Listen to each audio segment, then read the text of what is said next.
4వ అధ్యాయము 4 నుంచి 6 వచనాల వరకు ఉన్న వాక్య భాగాన్ని మనం చదువుకున్నాం.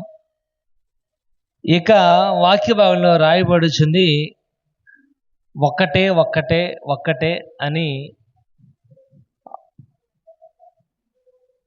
7 మాటలు అనేవి అక్కడ కనబడుతున్నాయి. ఒకటే శరీరము, ఒకటే ఆత్మ, ఒకటే నిరీక్షణ, ఒకటే బాప్తిస్మము, ప్రభు ఒక్కడే, ఒకే విశ్వాసము, దేవుడు కూడా, తండ్రి కూడా ఒక్కటే. ఒక్కటే అనే పదాన్ని మనం ఎప్పుడు వాడతాం? ఒక్కటే అనే పదాన్ని మనం ఎప్పుడు వాడతాం?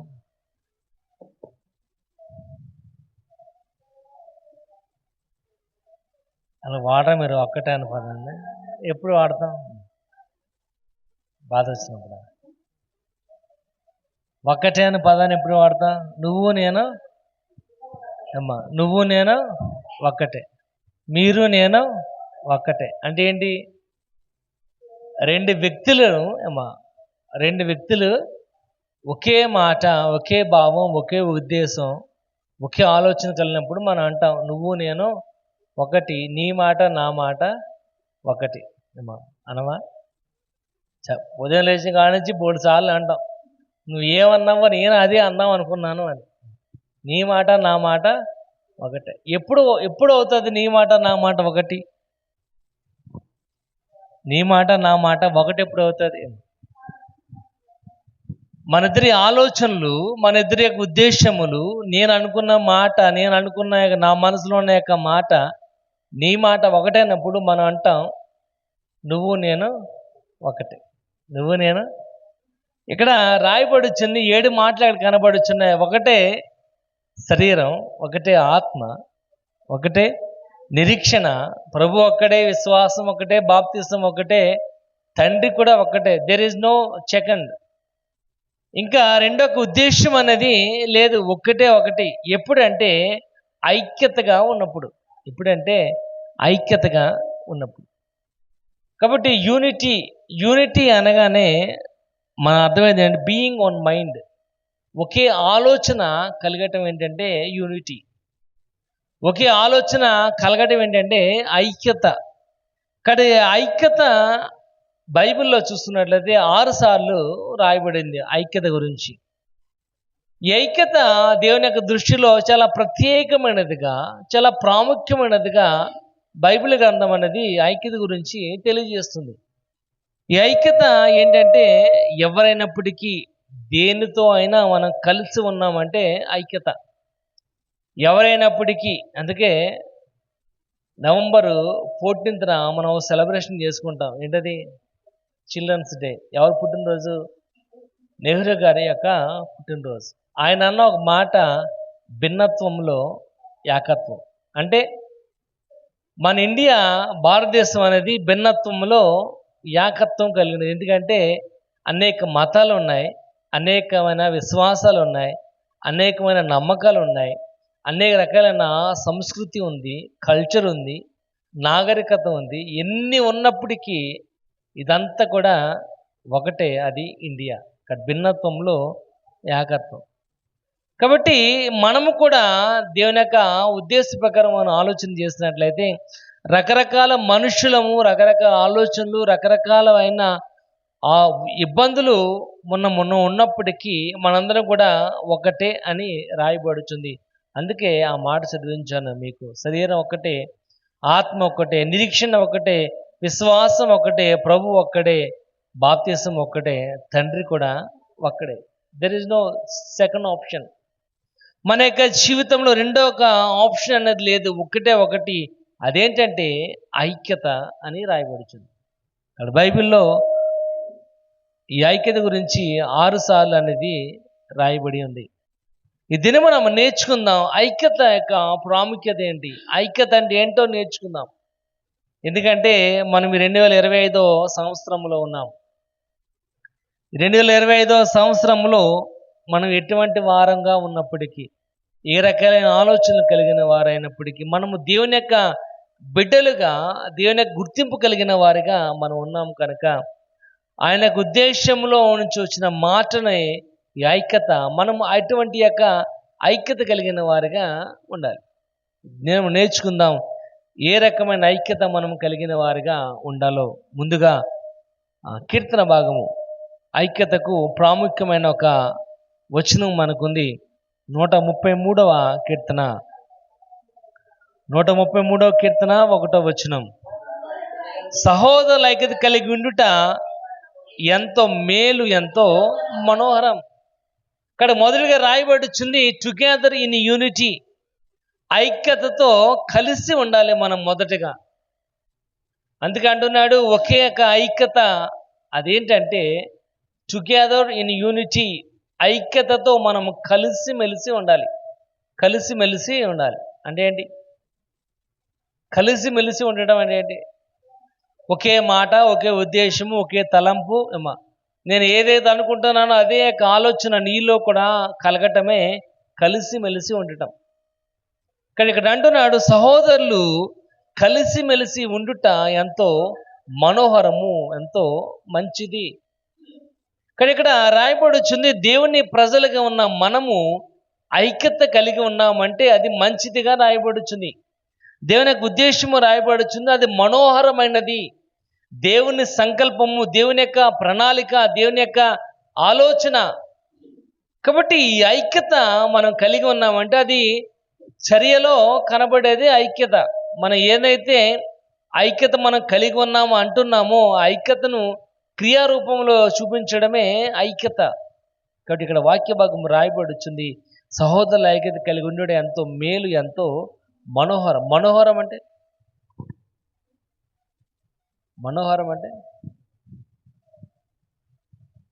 మనోహరం అంటే చూడడానికి అందంగా ఉండటం. చూడడానికి అందంగా. చూడండి, మనం ఒకసారి ప్రయాణమై వెళ్తున్నప్పుడు కొన్ని బిల్డింగ్లు కనపడుతూ ఉంటాయి మనకి. కొన్ని బిల్డింగ్లు కనపడుతూ ఉంటాయి. వాటిని మరలా మనం చూడాలని ఆశ ఉంది. ఎందుకంటే అవి మన కళ్ళకి ఎలా కనబడుతున్నాయి అంటే అందంగా కనబడుతూ ఉంటాయి, రమ్యంగా కనబడుతూ ఉంటాయి, మనోహరంగా కనబడుతూ ఉంటాయి. కానీ ఇక్కడ వాక్యభాగం రాయబడి టుగెదర్ ఇన్ యూనిటీ, మనం ఐక్యతలో కలిసి ఉండటమే ఏంటంటే ఐక్యత. ఐక్యతగా మనం కలిసి ఉండటం, కలిసిమెలిసి ఉండటమే ఐక్యత. ఆ దేవుని యొక్క ఉద్దేశము, దేవుని యొక్క ప్రజలుగా ఉన్న మనము ఆయన నీడల కల్పించిన గొప్ప ధనం ఏంటంటే ఐక్యత. ఇక్కడ ప్రియమైన వాళ్ళరా, దేవుని యొక్క వాక్య భాగం రాయబడుచు ఈ ఐక్యత పడిపోకుండా మనలను నిలబెట్టేది. ఈ ఐక్యత పడిపోకుండా నిలబెట్టేది. ఎందుకు పడిపోకుండా నిలబెట్టేది అంటే మనము కొన్నిసార్లు మనకున్న పరిస్థితులను బట్టి, కష్టాలను బట్టి, మనకున్న ఇబ్బందులను బట్టి మనం పడిపోతూ ఉంటాం. కానీ ఎప్పుడైతే ఐక్యత ఉందో, ఏంటి ఐక్యత అంటే నిన్ను వాళ్ళని పొరుగు వారిని ప్రేమించడం. అటువంటి ఐక్యత మనం ఉందో మనం ఉంటాం, అయ్యో నా ఫ్రెండ్ పడిపోయేలాగా ఉన్నాడు, వాడిని నేను చేయి పట్టుకుని లేపాలి అని. ఇక్కడ ఐక్యత ఏంటంటే పడిపోయిన వారిని నిలబెట్టేదే ఐక్యత. ఇక్కడ ఈ ఐక్యతలో దేవుని యొక్క వాక్య భాగం రాయబడుచుంది మనము కలిసిమెలిసి ఉండాలి. అప్పుడే ఎంతో మనోహరము అని రాయబడుచుంది, ఎంతో మేలు అని రాయబడుచుంది. ఇక్కడ మేలు ఏంటంటే పడిపోయే వారిని నిలబెట్టేదే ఈ ఐక్యత. కనుక ఈ ఐక్యత మనం కలిగి ఉండటము చాలా అవసరం. ప్రభు యొక్క దృష్టిలో మంచిదిగా రాయబడుచుంది. ఒకసారి చూడండి, అపోస్తల కార్యాలు 20:30 చూద్దాం. అపోస్తల కార్యాలు 20 అధ్యాయము 30 వచనం. మరియు శిష్యులను తన వెంట ఈడ్చుకుని పోవాలని వంకర మాటలు పలుకు మనుషులు మీలోనే. ఈ ఐక్యత ఎప్పుడైతే పోతుందంటే, ఈ ఐక్యత ఎప్పుడు పోతుందంటే వంకర మాటలు ఉన్నప్పుడు ఈ ఐక్యత ఏమవుద్దంట? పోద్ది. ఇక్కడ రాయబడుచుంది శిష్యులను తమ వెంట ఈడ్చుకుని పోవాలని మీలో వంకర మాటలు మాట్లాడేవారు ఉన్నారు, జాగ్రత్తగా ఉండండి.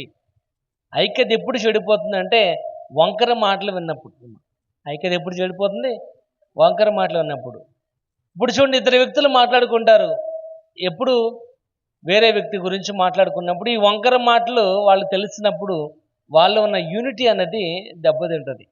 కానీ ఇక్కడ రాయబడుచున్న మాట ఏంటంటే అది ఎంతో మేలు, ఎంతో మనోహరము కనుక ఐక్యత కలిగిన నీవు నీ పొరుగువాని ఎడల ఏం చేయాలంటే ప్రేమ కలిగి ఉండాలి. ఇక్కడ రాయబడుచుంది, వంకర మాటలు పలుకువారు నీలో నుంచి బయలుదేరుతున్నారు కనుక వారి విషయంలో నువ్వు జాగ్రత్తగా. ఒకసారి చూడండి, రోమిల రాసిన చూద్దాం 16వ అధ్యాయం, రోమ 16వ అధ్యాయం 17వ వచనం. సహోదరులారా, మీరు నేర్చుకున్న బోధకు వ్యతిరేకముగా భేదములను ఆటంకములను కలుగు చేసేవారు, ఇక్కడ రాయబడుచుంది, మీరు నేర్చుకున్న బోధకు ఆటంకములను భేదములను కలుగజేసేవారు నీలో నుండి బయలుదేరుతున్నారు కనుక నువ్వు వారి విషయంలో జాగ్రత్తగా ఉండాలి. ఎందుకంటే ఈ ఐక్యత ఎప్పుడు చెడిపోతుందంటే చిప్పుడు మాటలు విన్నప్పుడే ఐక్యత అన్నది పోద్ది. దాంట్లో ఎంత నిజమన్నది మనము గ్రహించాం. ఆ వంకర మాటలకు, ఆ భేదములు కలిగించే మాటలకు, విభేదములు కలిగించే మాటలకు మనం చెవియొగ్గినప్పుడు మనలో ఉన్న యూనిటీ అనేది దెబ్బతింటుంది. కానీ దేవుని యొక్క సంకల్పం అయితే అది కాదు. ఎందుకంటే దేవుని యొక్క సంకల్పము మంచిది, అది మేలుకరమైనదే తప్ప కీడుకరమైనది మాత్రము కాదు అని రాయబడుతుంది. ఆ దేవుని యొక్క సంకల్పము, దేవుని యొక్క ఉద్దేశము, దేవుని యొక్క ప్రేమ యొక్క ప్రతిఫలమే ఐక్యత. అందుకని అంటున్నాడు, నిన్ను వల్లే నీ పొరుగు వారిని ప్రేమించాలి అని. ఆ ప్రేమ మనకు కలగాలి అంటే ఐక్యత కలిగిన వారిగా ఉండాలి. కాబట్టి మొదటిగా రాయబడుతుంది. ఎందుకు అంత మేలు, అంత మనోహరముగా రాయబడుతుంది అంటే అది మనం కలిసిమెలిసి ఉండాలి అని దేవుని యొక్క ఉద్దేశం. అదే కీర్తనలో 2వ వచనం మనం చదువుకుందాం. 133వ కీర్తన 2వ వచనం.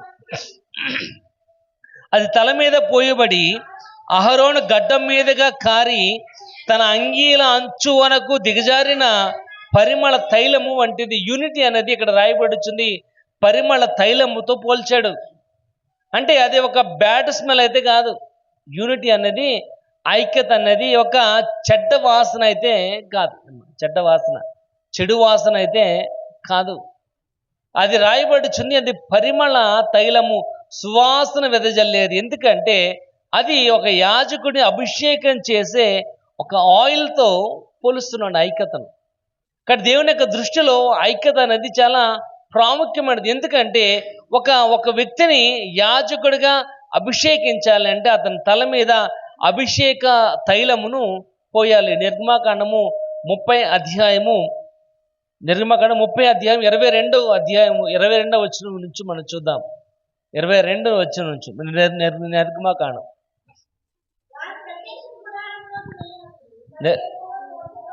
మరి యెహోవా మోషేతో ఇట్లా నేను, నీవు ముఖ్యమైన సుగంధ సంభారములలో తులము చెప్పున. ఇక్కడ 22వ వచనం నుంచి 25వ వచనం వరకు ఉన్న వాక్య భాగాలు రాయబడుచున్నాయి. అభిషేక తైలమునకు ఏమేమి యొక్క అవసరమో, లవంగ పట్ట కావాలి, సుగంధ తైలం కావాలి, దాంట్లో చాలా ప్రాముఖ్యమైన ఉన్నవి. ఎందుకంటే దేవుని యొక్క వాక్య భాగము రాయబడుచుంది, అది అభిషేకమునకు చాలా ప్రాముఖ్యమైనదిగా రాయబడుతుంది. ఈ యొక్క అభిషేక తైలము వారి మీద పోషింపబడినప్పుడు వారు యాజకులుగా నిలబడతారు గనక ఈ యొక్క తైలము దేవుని యొక్క దృష్టిలో చాలా ప్రాముఖ్యమైనదిగా కనబడుతుంది. ఇక్కడ ప్రియమైన వాళ్ళరా, ఇక్కడ అంటున్నాడు యూనిటీ, అది తల మీద పోయబడి అహరోను గడ్డం మీదుగా కారి తన అంగి అంచు వరకు దిగజారిన పరిమళ తైలము వంటిది యూనిటీ, ఐక్యత. ప్రియమైన వాళ్ళరా, నువ్వు దేవుని యొక్క బిడ్డలుగా ఉన్నావు, నువ్వు అటువంటి ఐక్యత కలిగిన వానిగా ఉన్నావో లేదో ఆలోచన చేయి. ఎందుకంటే అది ఎంతో మేలు, ఎంతో మనోహరము అంటున్నాడు. ఇక్కడ రాయబడుచుంది పరిమళ తైలముతో అని పోలుస్తున్నాడు, పవిత్రమైనదిగా పోలుస్తున్నాడు. ఆ నిర్గమకాండం చదివినట్లయితే అర్థమవుతుంది అది ఎంత శ్రేష్టమైనదో, ఎంత పవిత్రమైనదో, దాన్ని ఏ విధంగా కాపాడాలో అక్కడ రాయబడుచుంది. కాబట్టి దేవుని యొక్క బిడ్డగా ఉన్న నీవు ఏం చేయాలంటే అంత మనోహరమైన ఐక్యతను నీ యొక్క జీవితంలో కలిగిన వానిగా నువ్వు ఉండాలి. ఆ 3వ వచనం ఒకసారి చదువుకుందాం. 33. అది సియోను కొండ మీదుగా దిగి వచ్చు హెర్మోను మంచు వలె నుండును. 3ది రాయబడుచుంది ఈ యొక్క యూనిటీ, ఐక్యత మంచుతో పోలుస్తున్నాడు అక్కడ. ఎందుకంటే అది చాలా చల్లటి పదార్థం. స్నో అనేది చాలా చల్లటి పదార్థం.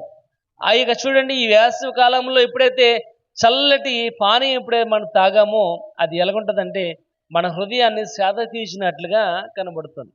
కాబట్టి ఈ యొక్క యూనిటీ అనేది సేద తీర్చే ఒక జీవ ప్రధానమైన ప్రదేశము, ప్లేస్. ఇక్కడ ప్రియమైన వాళ్ళరా, దేవుని యొక్క వాక్య భాగం రాయబడుచుంది. దేవుని యొక్క ప్రజలుగా ఉన్న వాని యొక్క జీవితంలో ఈ ఐక్యత చాలా ప్రాముఖ్యమైనదిగా రాయబడుచుంది. అది ప్రియమైన వాళ్ళరా, అందుకంటున్నాడు సహోదరుల ఐక్యత కలిగి ఉండుట ఎంతో మేలు, ఎంతో మనోహరం. ఆ మనోహరమైన ఐక్యత నీ యొక్క జీవితంలో నువ్వు ఉండాలి అంటే నువ్వు ఐక్యతలో కలిసిమెలిసి ఉండాలి. ఐక్యతలో ఒకరితో పాటు ఒకళ్ళు కలిసి ఉండాలి. చూడండి, హెబ్రీ 13:1 చూద్దాం. హెబ్రీ 13:1. సహోదర ప్రేమ నిలవవరముగా ఉండని ఇక్కడ రాయబడుచుంది. సహోదర ప్రేమ ఏం చేయాలంట? నిలబడాలి, నిలవబడే విధంగా ఉండాలి. సహోదర ప్రేమ ఉండాలి ప్రాముఖ్యముగా. ఆ సహోదర ప్రేమ ఉండాలంటే ఐక్యత మాత్రమే, ఐక్యత వల్ల మాత్రం. అందుకే ఇంత ప్రాముఖ్యంగా రాయబడుచుంది. అది ఎంతో మేలు, ఎంతో మనోహరము. చూడండి, 1 కొరింథీ 1:10. 1 కొరింథీ 1:10. సహోదరులారా, మీరందరూ ఏక భావముతో మాట్లాడవలను. కాబట్టి నువ్వు మాట్లాడే మాట కూడా ఎలా ఉండాలంటే ఐక్యత కలిగినట్లుగా ఉండాలి. నువ్వు మాట్లాడే మాట వంకర మాట కాదు. నువ్వు మాట్లాడే మాట విభేదములు, ఆటంకములు కలుగజేసే మాటలు కాదు. కానీ ఇక్కడ రాయబడుచుంది, నువ్వు మాట్లాడే మాట ఏక భావముతో ఉండాలి అని రాయబడుచుంది. అదే ఐక్యత. ఐక్యత అంటే ఏంటంటే కలిసిమెలిసి ఉండటం. అందుకే నెహ్రూ గారు అన్నారు, భిన్నత్వంలో ఏకత్వం అని. ఇక్కడ మనం ఎటువంటి వారం అయినప్పటికీ ఒకే మాట మీద మనం రావాలి. అది ఇక్కడ రాయబడుచున్న మాట. సహోదరులారా, ఐక్యతను అనేది నిలిపి ఉండనియుడి మీ యొక్క జీవితంలో. సహోదరులు ఇక్కడ రాయబడుచుంది, మీరందరూ ఏక భావముతో మాట్లాడాలి. దేవుని యొక్క ప్రజలుగా ఉన్న మనము ఒక్కొక్కరు ఒక్కో భావముతో, ఒక్కొక్కరు ఒక ఉద్దేశంతో మాట్లాడతాం కాదు. మనం మాట్లాడే మాట ఏకముగా, ఏక భావంతో కలిగినట్లుగా ఉండాలి. అందుకే రాయబడుచుంది, టుగెదర్ ఇన్ యూనిటీ. ఐక్యతతో మనం కలిసి ఉండాలి. రెండోది మనం చూద్దాం, యోహాను సువార్త 17 యోహాను సువార్త 17:23. వారి యందు నేనును, నా యందు నీవును ఉండుట వలన వారు సంపూర్ణులుగా చేయబడి ఏకముగా ఉన్నందున. ఇక్కడ రాయబడుచుంది. రెండవది పర్ఫెక్ట్ ఇన్ యూనిటీ. ఐక్యతలో పరిపూర్ణత అన్నది కలిగిన వారిగా ఉండాలి. Perfect in unity. పర్ఫెక్ట్ అనే పదం ఎప్పుడు వాడతాం మనం? పర్ఫెక్ట్ అనే పదాన్ని ఎప్పుడు వాడతాం మనం? అంటే పైనుంచి కింద వరకు కూడా అంతే కూడా ఎక్కడ ఉండవలసిన వస్తువు అక్కడ ఉన్నప్పుడు, ఎక్కడ ఉండవలసిన భాగం అక్కడ ఉన్నప్పుడు మనం ఏమంటాం? పర్ఫెక్ట్గా ఉందంటాం. అదే కాకుండా నాకు ఈ ముక్కు ఉన్న ప్లేస్లో చెవు ఉంది అనుకోండి.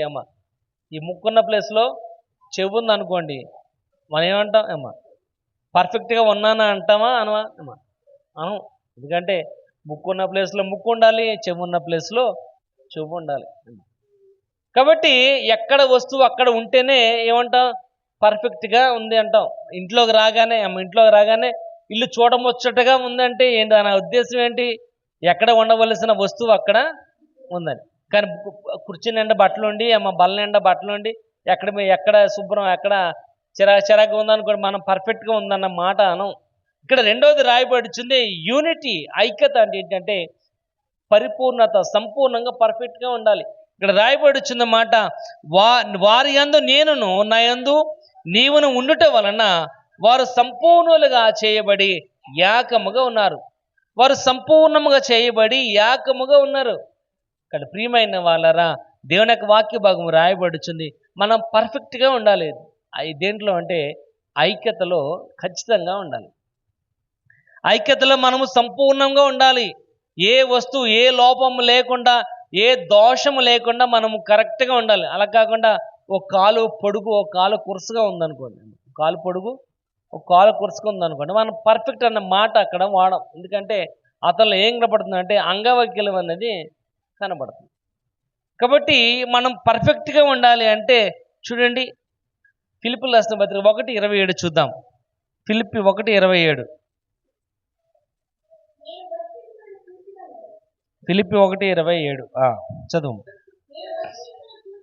నేను వచ్చి మిమ్మల్ని చూసినను రాకపోయినను మీరు ఏ విషయములోని ఎదిరించు వానికి బెదరక అందరూ ఒక్క భావముతో సువార్త విశ్వాస విషయములలో పోరాడుచు ఏక మనస్సుగా ఉండాలి. చాలా ఇక్కడ రాయబడుచుంది, మనము సంపూర్ణముగా ఐక్యతలో ఎలాగుండాలంటే పరిపూర్ణంగా ఉండాలి, ఏ దోషము లేకుండా మనలో. నువ్వు ఐక్యత ఎప్పుడైతే కలిగి ఉన్నామో దాని ఉద్దేశం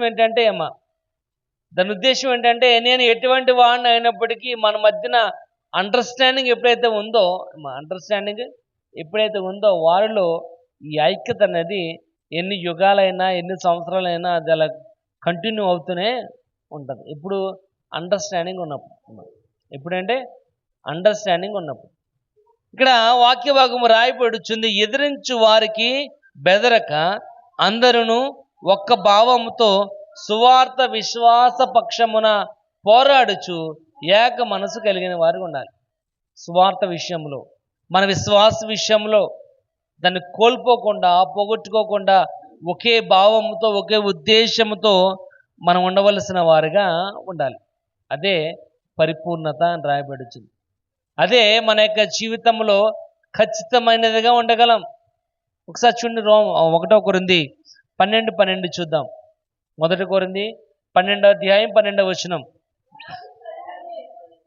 ఎలాగూ శరీరము ఏకమై ఉన్నను అనేకమైన అవయవములుగా ఎలాగూ శరీరం ఒక్కటైనను అనేకములై ఉన్నను. ఇక్కడ రాయబడుచుంది, శరీరం ఒకటే, అవయవములు అనేకము. అవయవములు అనేకమై ఉన్నప్పటికీ ఒక శరీరముతోనే కనెక్టింగ్ అయి ఉంటుంది. ఆ శరీరమే యేసుక్రీస్తు అని రాయబడుచుంది. ఇక్కడ మన పరిపూర్ణులుగా ఉండాలి అంటే ఆ శరీరముతో అవయవములు ఎన్నైనప్పటికీ ఆ శరీరముతో కలిసిన వారిగా ఉండాలి. ఆ శరీరమే, ఆ బాడీయే క్రీస్తు అని ఆ వచనంలో రాయబడుచుంది.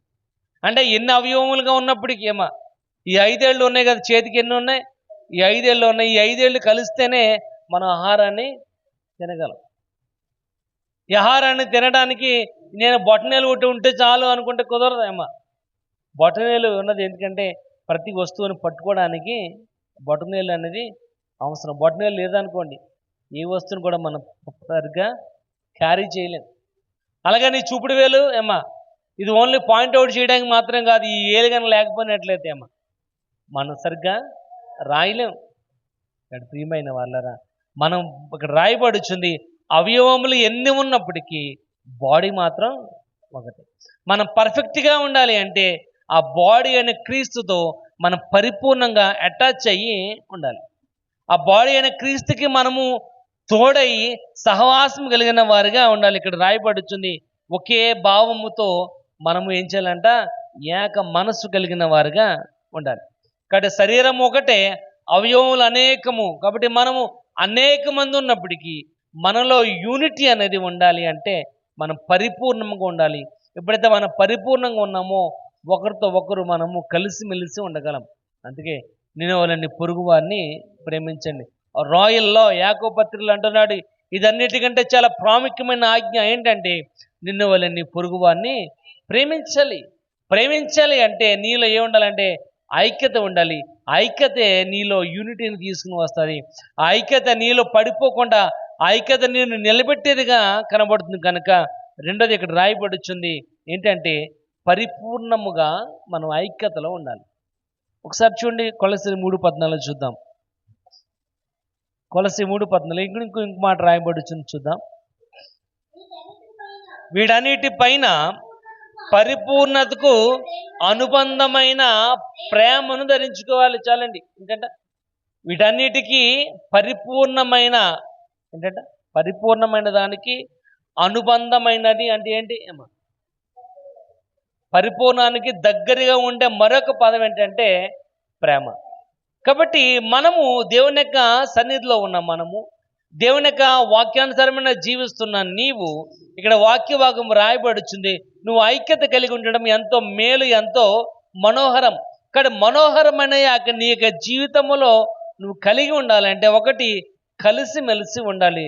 రెండవది ఐక్యత అంటే పర్ఫెక్ట్ ఇన్ యూనిటీ, పరిపూర్ణంగా ఉండాలి. ఇక్కడ రాయబడుచుంది ఏంటంటే ఆ పరిపూర్ణతకు అనుబంధమైన ప్రేమను కూడా ఏం చేయాలంట? ధరించుకోవాలి అని.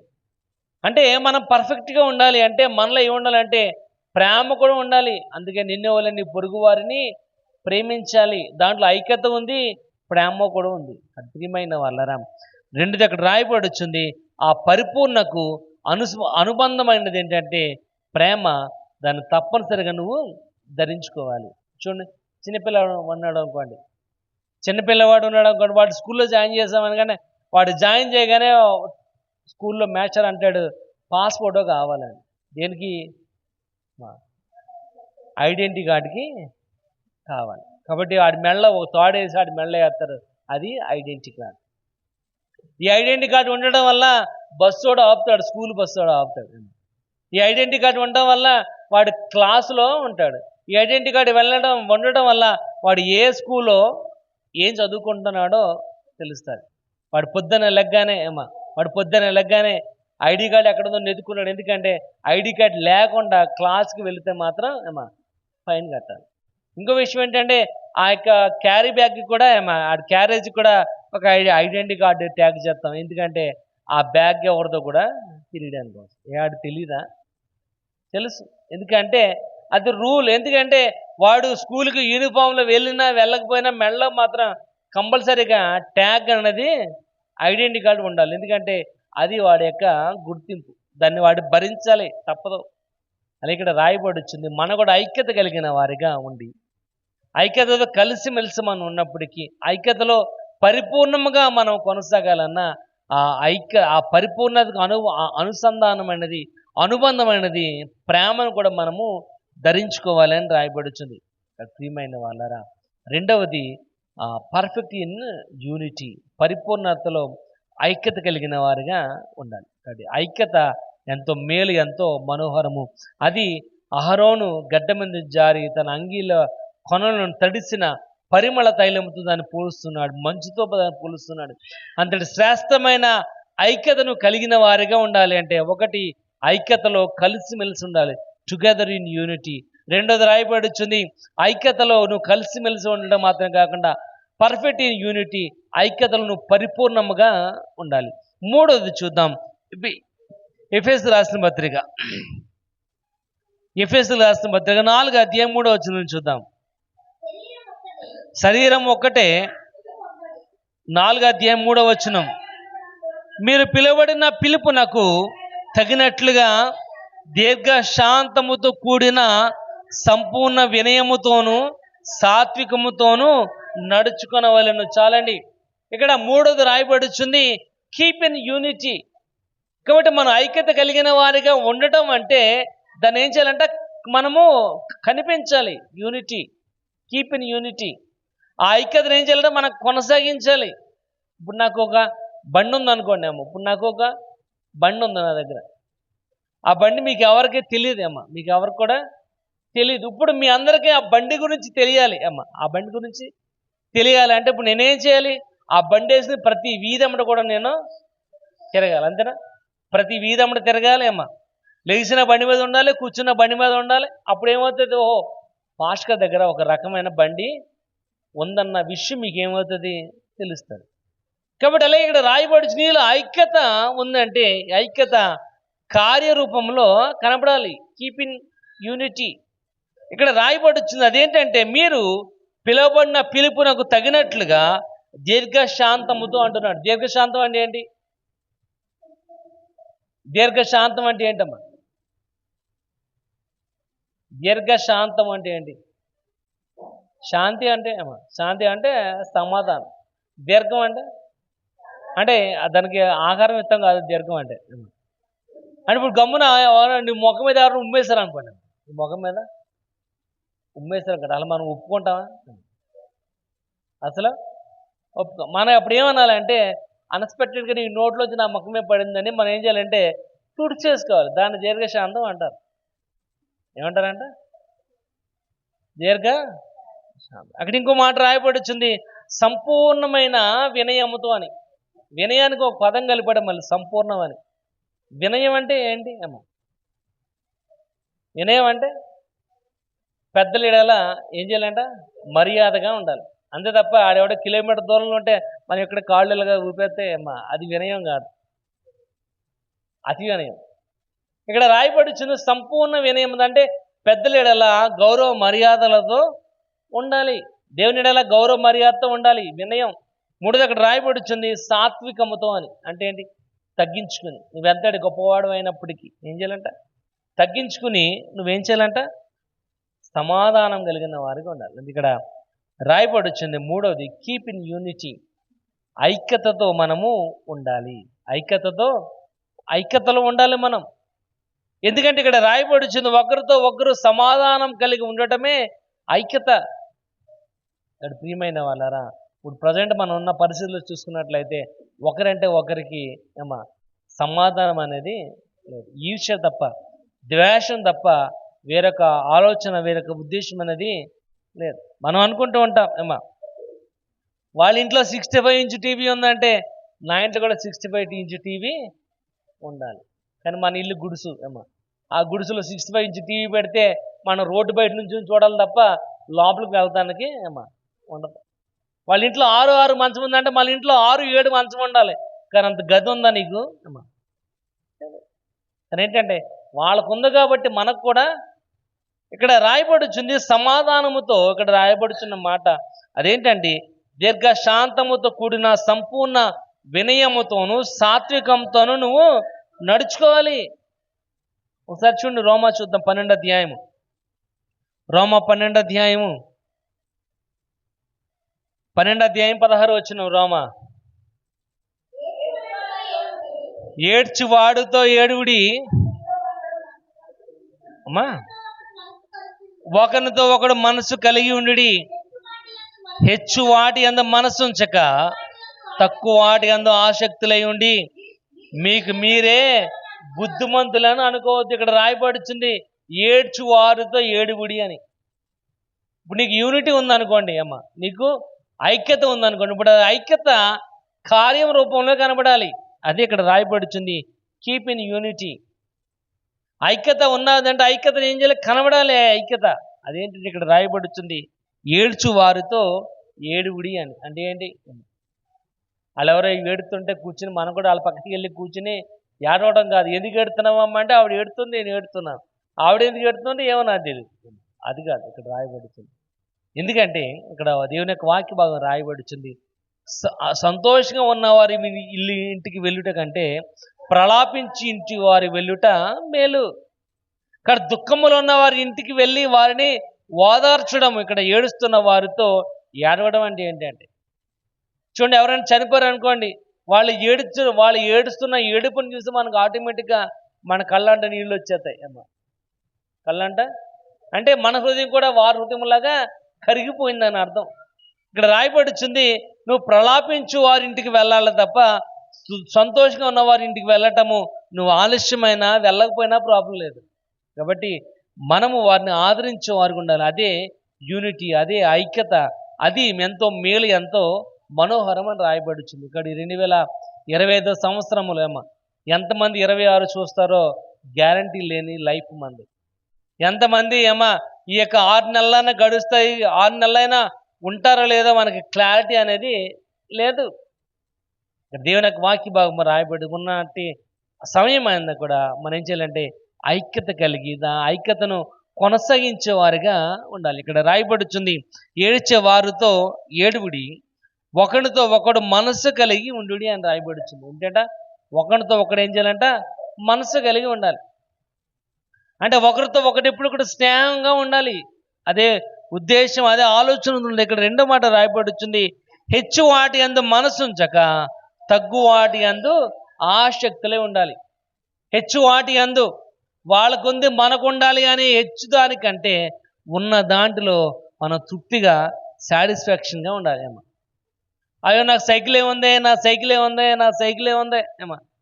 కారు లేదే, కారు ఎప్పుడు కొంటానే అని కాదేమో. ఒకసారి నువ్వు కింద చూసినట్లయితే కాళ్ళు లేనివాడు కనపడతాను నీకు. అది సైకిల్ కూడా లేదు అది. కానీ వాటికంటే నువ్వు చాలా గొప్పోడు, ఎందుకంటే నీకు సైకిల్ ఉంది. కాబట్టి మనం ఏం చేయాలంటే ఏదైతే ఉందో దానితో మనము తృప్తి చెందేవారుగా ఉండాలి. కింద మాట ఇంకో మాట రాయబడుచుంది, మీకు మీరే బుద్ధిమంతులని మాత్రం అనుకోవద్దు. మీకు మీరే బుద్ధిమంతులు. మనం అనుకుంటాంట నాకు తెలియంది ఏదీ లేదని, నాకు తెలియంది ఏదీ లేదనుకుంటాం. కానీ అమ్మా మనకు తెలియని చాలా ఉన్నాయి. ఈ సంక్రాంతిలో చాలామంది పప్పులు ఉంటారేమ్మా, చాలామంది అరిసెలు ఉంటారేమ్మా. అరిసెలు వండటం ఎంత మనకు చాలా అమ్మా చాలా ఈజీ అనుకుంటాం. కానీ అమ్మా పాకం కనుక సరిగ్గా పట్టకపోతే పాకం కనుక సరిగ్గా పట్టకపోతే ఆ పాకానికి ఒక మంట ఎక్కువైనా ఒక మంట తక్కువైనా సలివిడి అవ్వదు. సలివిడి అవ్వలేదంటే అరిసె అనేది. కాబట్టి మాకు తెలియక మేము మా అత్తగారిని కాకేసాం, పప్పును ఉండదు. మిగతా అన్ని వండేసాం, కానీ సలివిడి విషయంలో తెలుసున్న వాళ్ళని ఏం చేస్తాం, మనం అనుకుంటూ ఉంటాం అరిసి చాలా సులువు అని కానీ సలివిడి సరిగ్గా పట్టకపోతే సలివిడి ఏ విధంగా పట్టాలో తెలియకపోతే ఒక్క అరుసు కూడా నువ్వు తీయలేవు. కాబట్టి మీకు మీరే బుద్ధిమంతులని మాత్రం అనుకోదు. ఎందుకంటే మనం పొరుగు వారితో ఎప్పుడు కూడా పరిచయం ఉండాలి. వారితో పాటు మనం ఏం చేయాలంట, ఐక్యత కలిగిన వారికి ఉండాలి. అది ఎంతో మేలు, ఎంతో మనోహరం. ప్రియమైన వాళ్ళరా, మూడోది ఇక్కడ రాయబడుచుంది, కీప్ ఇన్ యూనిటీ. మన ఐక్యతను కొనసాగించుకున్న వారుగా ఉండాలి. చూడండి ఇంకో మాట చూద్దాం. 2 కొరింథీ ఒకసారి చూద్దాం, 13వ అధ్యాయం 11వ వచనం చూద్దాం. తుదకు సహోదరులారా సంతోషించుడి, సంపూర్ణులై ఉండుడి, ఆదరణ కలిగి ఉండుడి, ఏక మనసు కలిగిన వారుగా ఉండుడి. ఇక్కడ రాయబడుచుంది 5 మాటలు రాయబడుచున్నాయి. ఒకటి సంతోషంగా ఉండాలి, రెండవది సంపూర్ణులై ఉండాలి, ఆదరణ ఉండాలి, ఏక మనసు గలవారై సమాధానం కలిగిన వారు ఉండాలంటే నీకున్న ఐక్యతను మెయింటైన్ చేయాలి. Keep in order. ఐక్యతను ఏం చేయాలంటే కొనసాగించాలి. చూడండి కీర్తన భాగం చూద్దాం, 50వ కీర్తన 20 చూద్దాం. 50-20 కీర్తనలో 50-20. నీవు కూర్చోండి, నీ సహోదరుని మీద ఏంటమ్మా, నువ్వు కూర్చుని ఏం చేస్తున్నావంట, నీ సహోదరుని మీద కొండలు చెప్తున్నావు. మనం ఖాళీగా కూర్చుని ఏం చేస్తున్నాం ఖాళీగా కూర్చుని మన దగ్గర లేని మూడో వ్యక్తి గురించి మాట్లాడుతాం. నువ్వు కూర్చుని ఖాళీగా కూర్చుని నీ సహోదరుని మీద కొండెములు చెప్పుచున్నావు. మన దగ్గర ఐక్యత ఎక్కడ ఉంది? అదే చూడండి 52వ కీర్తన 2వ వచనం, మోసం చేయువాడా వాడిగల మంగళ కత్తి వలె నీ నాలుక. ఇక్కడ రాయబడుచుంది వాడిగల మంగళ కత్తి వలె నీ నాలుక అని. షేవింగ్ చేసుకున్నప్పుడు తెలియదు ఇంటికి వచ్చాక స్నానం చేస్తున్నప్పుడు తెలుస్తుంది, ఓహో ఆడ ఇక్కడ కోసేసినట్టు ఉన్నాడు నన్ను. అప్పుడు దాకా కూడా ఆడ కోసిన సంగతి కూడా షేవింగ్ చేసుకున్నవాడు తెలియదు. రాయబడి, ఎందుకంటే వాడి కత్తి అంతా షార్ప్గా ఉంటుంది. ఇక్కడ రాయబడి వచ్చింది మోసం చేయవాడా ఏంటంట, నీ మాటలు ఎలాగుండే వాడిగా మంగళ కత్తి వలె నీ నాలుక. కాబట్టి మనం ఐక్యత కలిగిన వారిగా ఉండాలి. ఈ వంకర మాటలు, వాడిగల మంగళ కత్తి మాటలు మన యొక్క జీవితంలో ఉండడానికి వీల్లేదు. ఎందుకంటే ఐక్యత దేవుని యొక్క దృష్టిలో గొప్ప ధననిధి అంటున్నాడు. ఈ ఐక్యత దేవుని యొక్క దృష్టిలో మేలు, ఎంతో మనోహరము. ఐక్యత కలిగి ఉండటము అది పరిమళ సువాసనతో పోలుస్తున్నాడు. అది ఎంతో సువాసన వెదజల్లే విధంగా అభిషేక తైలముతో దాన్ని పోలుస్తున్నాడు. కనుక దేవుని యొక్క దృష్టిలో ఐక్యత అనేది చాలా ప్రాముఖ్యమైనది. కనుక 2025వ సంవత్సరంలోనైనా మన పొరుగువానితో ఐక్యతగా ఉండడానికి మనము మెయింటైన్ చేద్దాం. Keep in unity.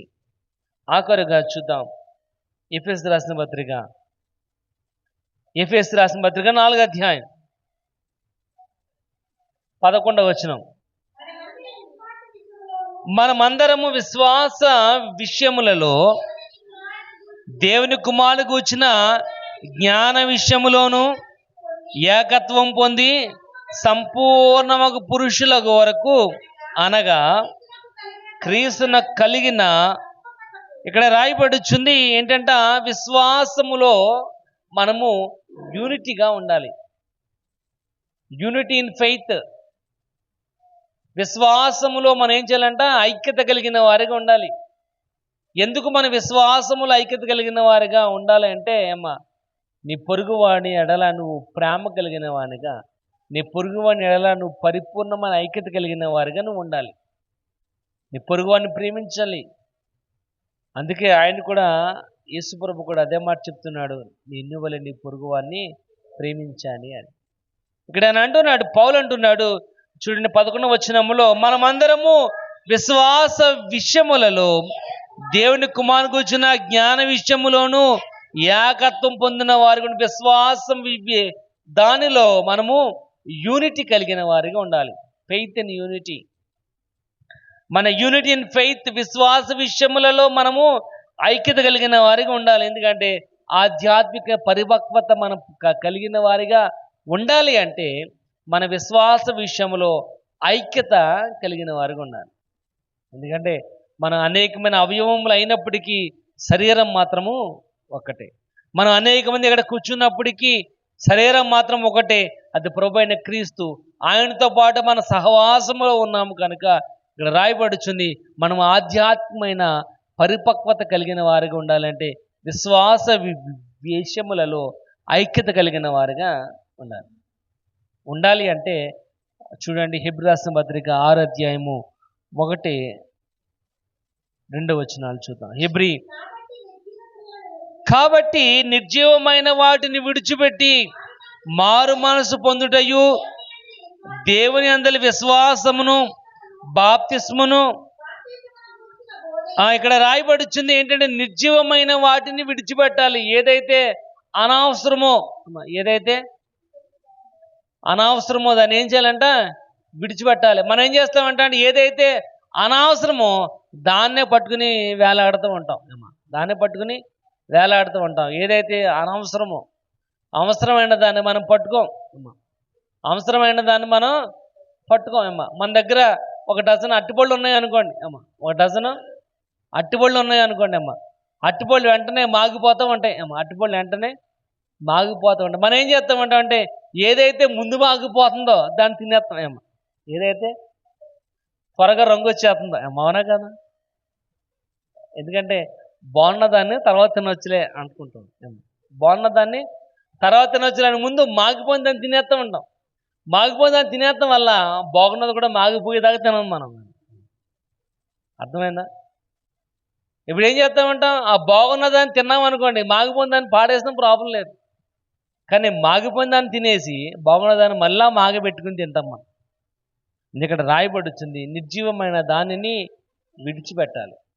ఏదైతే అనవసరమైన దాన్ని విడిచిపెట్టి, ఇక్కడ రాయబడుతుంది, మారు మనసు పొంది దేవుని అందలి విశ్వాసమును బాప్తిస్మమును గూర్చిన బోధయు, హస్త నిక్షేపణలను, మృతుల పునరుద్ధానమును, నిత్యమైన తీర్పును అను పునాది మరలా వేయక అని రాయబడుతుంది. ఏంటంటే పునాది మరలా వేయక, వేసిన పునాది, ఆ పునాది క్రీస్తు వేసని రాయబడుతుంది. ఇక్కడ క్రీస్తు ఆల్రెడీ పునాది వేశాడు కాబట్టి నువ్వు గోడలు నిర్మించుకోవాలి తప్ప మళ్ళా పునాది వేయటం కాదు. అదేంటంటే మనకున్న విశ్వాసాన్ని ఏం చేయాలంటే అభివృద్ధి పరచుకోవాలి తప్ప మళ్ళా కొత్త విశ్వాసం కోసం, కొత్త నమ్మకం కోసం ఈ చెట్టుకి ఆ పుట్టకి తిరగడం అయితే కాదు. ప్రియమైన వాళ్ళరా, దేవుని యొక్క వాక్య భాగం రాయబడుతుంది. చూడండి, ఒక్క మాట చూద్దాం. 1 పేతురు 2వ అధ్యాయం ఒకసారి చూద్దాం. 1 పేతురు 2వ అధ్యాయము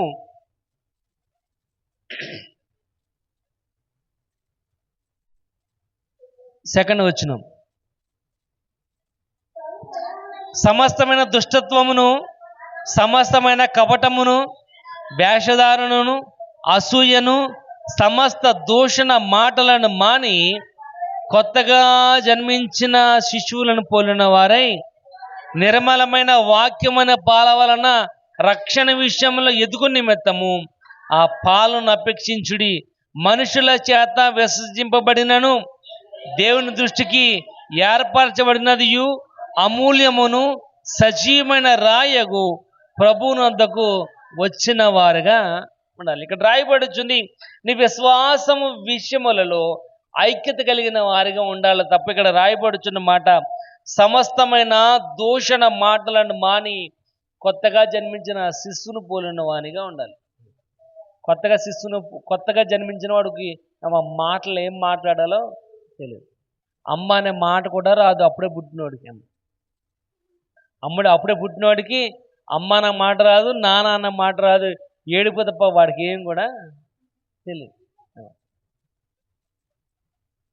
పొద్దున ఒక రీల్ చూసాను, దాంట్లో అంటున్నా, మా ఆయనకి అసలు ఇప్పుడు దాకా పెళ్ళైన ఇప్పుడు దాకా కూడా ఒక అబద్ధం కూడా మా ఆయన చెప్పలేదు.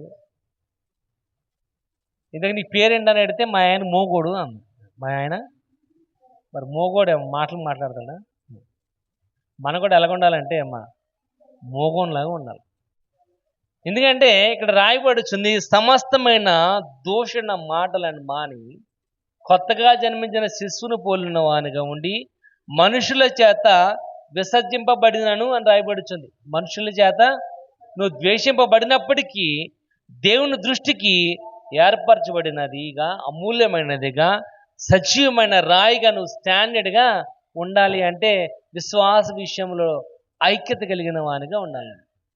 విశ్వాస విషయంలో ఐక్యత ఉండాలి నీకు. ఎందుకంటే ఆ విశ్వాసం నేను నిలబెట్టేది, ఆ విశ్వాసం నేను బలపరిచేది. అందుకే అంటున్నాడు, విశ్వాసము లేకుండా దేవునికి ఇష్టలై ఉండుట అసాధ్యం. ప్రియమైన వాళ్ళరా, విశ్వాస విషయంలో ఎప్పుడైతే నువ్వు ఐక్యతగా ఉన్నావో, కలిసిమెలిసి ఉన్నావో, అది ఎంతో మేలు, ఎంతో మనోహరము అంటున్నాడు. ఇక్కడ ప్రియమైన వాళ్ళరా, సహోదరుల ఐక్యత కలిగి ఉండడం ఎంతో మేలు, ఎంతో మనోహరం. ఇక్కడ మనోహరము నీ యొక్క జీవితంలో కలగాలి అంటే ఒకటి, టుగెదర్ ఇన్ యూనిటీ, ఐక్యతలు నువ్వు కలిసి ఉండాలి. పర్ఫెక్ట్ ఇన్ యూనిటీ, ఐక్యతలను పరిపూర్ణంగా ఉండాలి. కీప్ ఇన్ యూనిటీ, నువ్వు ఐక్యతను కలిగిన వానిగా ఉండాలి. నాలుగవది యూనిటీ ఇన్ ఫెయిత్, విశ్వాస విషయంలో నువ్వు ఐక్యతను కలిగిన వారిగా ఉన్నట్లయితే నీ యొక్క జీవితం ఎంతో మేలు, ఎంతో మనోహరంగా ఉండదని దేవుని యొక్క వాక్య భాగము రాయబడుచుంది. అటు ఐక్యతను కలిగిన వారిగా మనం ప్రార్థన చేద్దాం. దేవుడి కొద్ది మాటలు మన వినికులు దీవించును గాక.